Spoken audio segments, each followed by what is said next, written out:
the street, everybody that you meet has an original point of view. And I say, hey.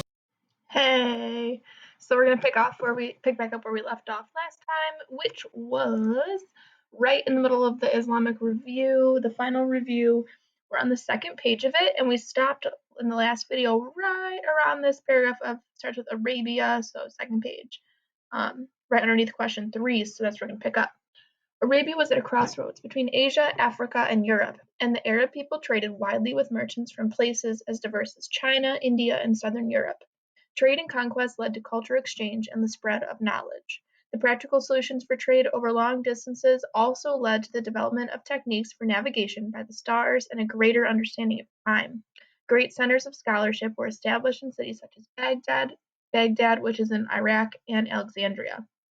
So, as a little summary of that part, Islam spread rapidly with conquests of the first caliphs or Muslim rulers. 750 to 1050 AD was a golden age for the Islamic world. Arabia was at the crossroads of trade between Asia, Africa, and Europe. Trade and conquest led to cultural exchange and the spread of knowledge. Cities like Baghdad and Alexandria became great centers of scholarship. And then, so question 4 asks directly about this map. Is it physical or political? Physical maps show landforms, political maps show boundaries. So for number 4, you're going to go ahead and figure that out. Moving on to the next page, we have science and learning in medieval Islam. So number 5 means we have a question coming up. Early Islamic teaching encouraged and promoted the pursuit of scholarship and science. Seeking knowledge about the natural world was seen as a duty of every Muslim in the following hadith. Sayings of the Prophet Muhammad. So this is a primary source directly of what he says. He who pursues the road of knowledge, Allah will direct to the road of paradise. So he's saying the more you learn, the better chance you have of getting into paradise, or the Islamic version of heaven. Going on to question 6, which your question there is, how does bookmaking increase diffusion? Which is not my favorite word. It's my second favorite word. My first favorite word is irrigation. I don't know what I was thinking when I made this. But it means to spread ideas. So keep that in mind. So the use of paper and books was very important in sharing and promoting knowledge in early Islam.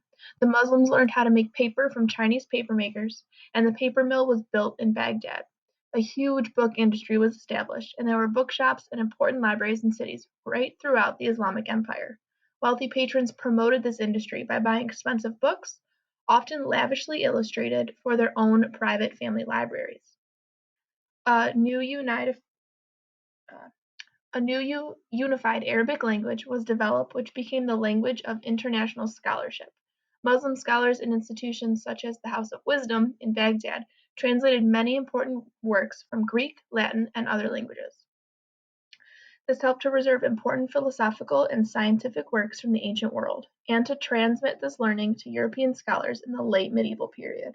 In the 10th century, a huge library was established in Cairo, which is in Egypt, with thousands of books in the ancient sciences.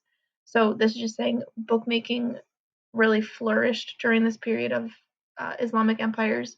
People could make books, print books, they could write something down and then give it to somebody who would then read it and spread that knowledge elsewhere. So in summary, early Islamic teaching encouraged the pursuit of knowledge that helped improve people's lives, so entering into the Renaissance period. Arabic became an international language of scholar, which you're going to write in later. Muslims transplanted important works from ancient Greece and Egypt, and huge libraries were established in big cities like Baghdad, Cairo, and Damascus. Moving on, so we have number 7 is focused on this one. This question is to draw Mr. Mormon looking up at the stars. We have science and technology in medieval Islam, astronomy. Astronomy was important to Muslims for very practical and religious reasons. You know what? It says I got 20 seconds left. I'm going to go ahead and pause right here, and we're going to leave out on some Arthur.